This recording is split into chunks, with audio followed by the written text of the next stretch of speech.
स्वागत है आपका आपके YouTube चैनल सुभाष वर्मा फकीर वाले के चैनल पर।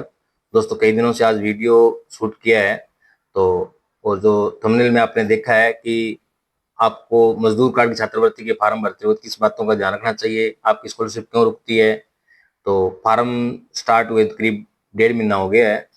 तो मैं इसके बारे में जो जानकारी है कि आपको किस बात का ध्यान रखना चाहिए, क्या दस्तावेज चाहिए, तो आप इस वीडियो को पूरा अंत तक देखें और अपने मित्रों दोस्तों तक जरूर शेयर करें।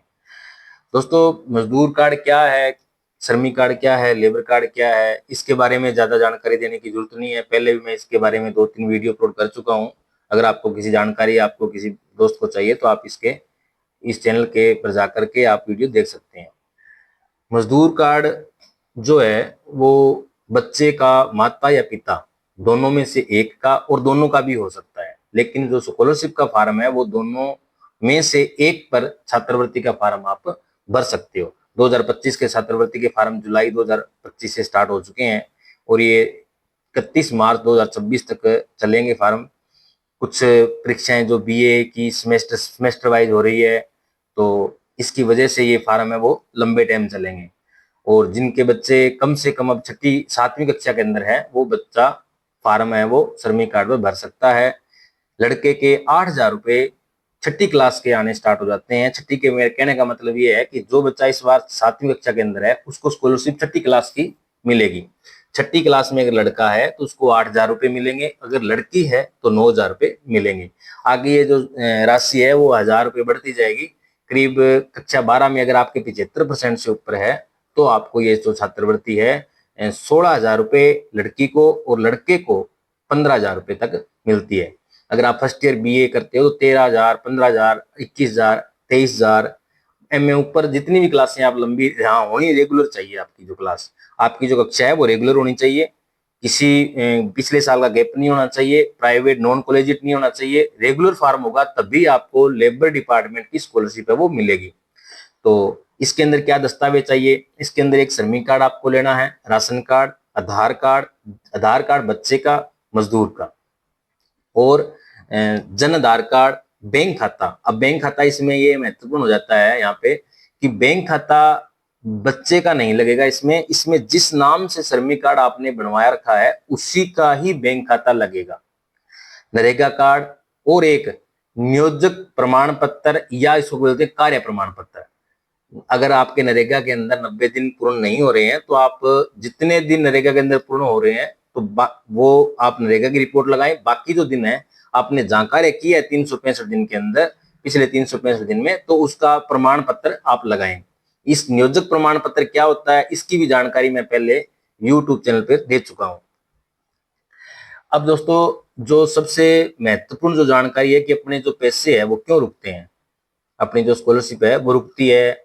हम डिपार्टमेंट में चक्कर लगाते हैं, ई मित्रा पे चक्कर लगाते हैं, ना तो हमें ई मित्रा से संतोषजनक जानकारी संतुष्टि होती है कि कहाँ रुके हैं कहाँ नहीं, या न ही डिपार्टमेंट से हमें कोई संतोषजनक जवाब मिलता है। इसका कारण ये है दोस्तों कि 15 दिसंबर यानी दिसंबर से 24 से जो पेमेंटें हुई है वो डीबीटी के माध्यम से हुई है। दिसंबर के अंदर डीबीटी के माध्यम से हुई है और 27 मार्च 2025 को जो पेमेंट हुई थी वो भी डीबीटी के माध्यम से हुई थी। डीबीटी का क्या अर्थ है? डीबीटी का अर्थ ये है कि जिस नाम से मजदूर कार्ड बना हुआ है उसी का बैंक खाता, उसी के बैंक खाते में उसका आधार कार्ड लिंक होना जरूरी है। यानी कि अगर रामलाल नाम से श्रमिक कार्ड बना हुआ है तो रामलाल का जो बैंक खाता है उसमें रामलाल का आधार कार्ड लिंक होना चाहिए। समझ रहे मेरी बात को? आधार कार्ड जिस खाते में लिंक था उस खाते में पेमेंट जाना डीबीटी कहलाती है, यानी डायरेक्ट बेनिफिट ट्रांसफर। अब पीछे क्या था? पीछे जन आधार में जो खाता ऐड होता था उसी में पेमेंट जाती थी। समझ रहे? जन आधार कार्ड में जो खाता ऐड करवाते थे उसी में पेमेंट जाती थी। हम भी जो कस्टमर को कहते थे कि आप जन आधार के अंदर खाता ऐड कराएं। जैसे मान लो हमें रामलाल ने आकर के जन आधार खाता जुड़वाया, वो स्टेट बैंक का ऐड करवा लिया, हमने ऐड कर दिया स्टेट बैंक का। अब जन आधार कार्ड में रामलाल का स्टेट बैंक का खाता ऐड है, जबकि उसका एक खाता और है, वो खाता है पीएनबी बैंक का। अब स्टेट बैंक जो खाता था उसमें आधार कार्ड उसका लिंक नहीं था और जो पीएनबी था उसमें उसका आधार कार्ड लिंक था। अब हमें कौन सा फार्म के अंदर उसने जो खाता दिया उसने खाता दिया स्टेट बैंक का, क्योंकि हमने जनधार के अंदर स्टेट बैंक ऐड किया तो उसने स्टेट बैंक का दे दिया। और जो पीएनबी वाला जो उसका खाता था वो काफी साल पहले का था, 2017-18 के आसपास, उसमें आधार कार्ड उसने लगा दिया और वो ऐड था, उसको नहीं पता, क्योंकि वो काफी टाइम से, जैसे 5-6 सालों से वो स्टेट बैंक यूज कर रहा है, तो उसके माइंड में एक ही सोच थी कि वो स्टेट बैंक ही चल रहा है।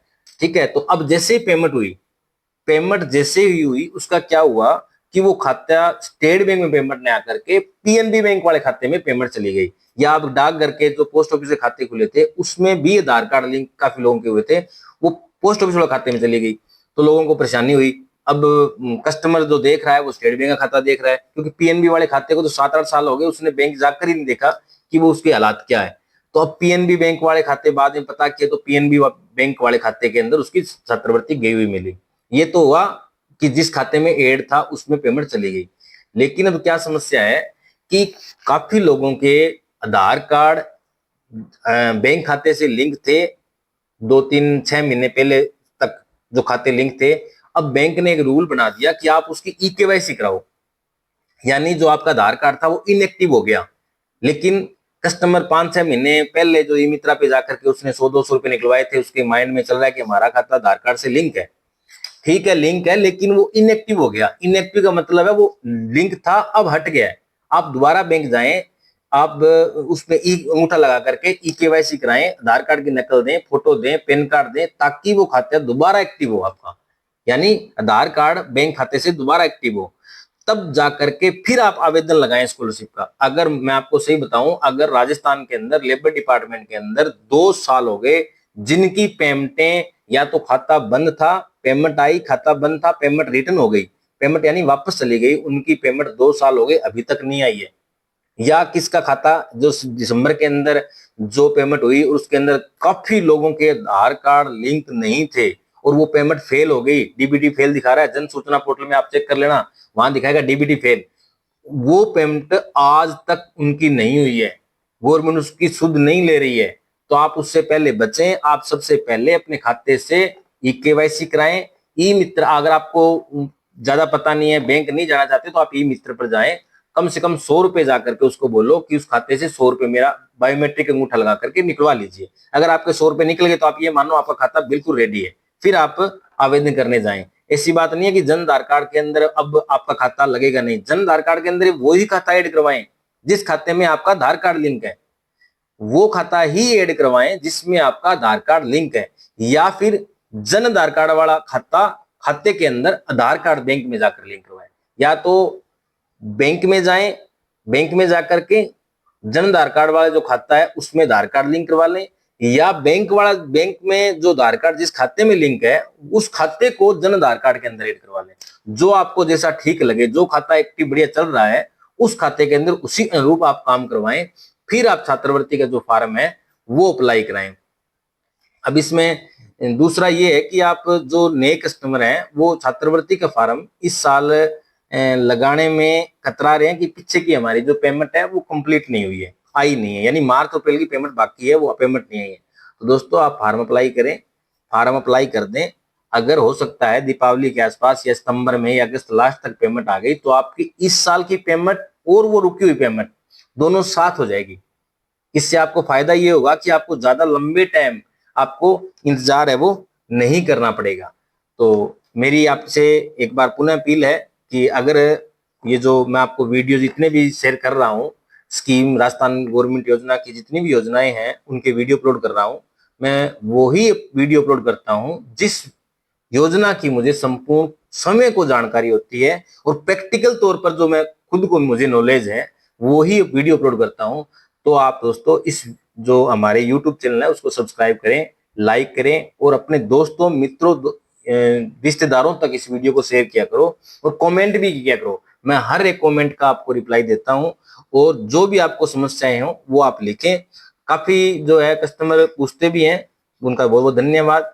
अब की बार हम आपके नीचे लिख के भेजें कि जो बीएड जिसको नॉलेज है, जिसको इस योजना की जानकारी है, वो लिख के भेजें कि बीएड की जो स्कॉलरशिप है वो लेबर डिपार्टमेंट कितने रुपए देता है। आप इसमें कमेंट में जरूर बताएं ताकि मुझे भी पता चले कि राजस्थान के जो मजदूर हैं वो कितने एक्टिव हैं, या कोई ई मित्र वाला ये वीडियो देख रहा है तो वो भी शेयर इसके अंदर करें और नीचे लिखे कि मैं वहां जगह से ये आपका चैनल देख रहा हूं और जो बीएड स्टूडेंट है वो उसकी स्कॉलरशिप लड़के की और लड़की की दोनों मेंशन करें उसमें कि कितनी लड़के की आएगी और कितनी लड़की की आएगी, बताएं। बहुत बहुत धन्यवाद, थैंक यू।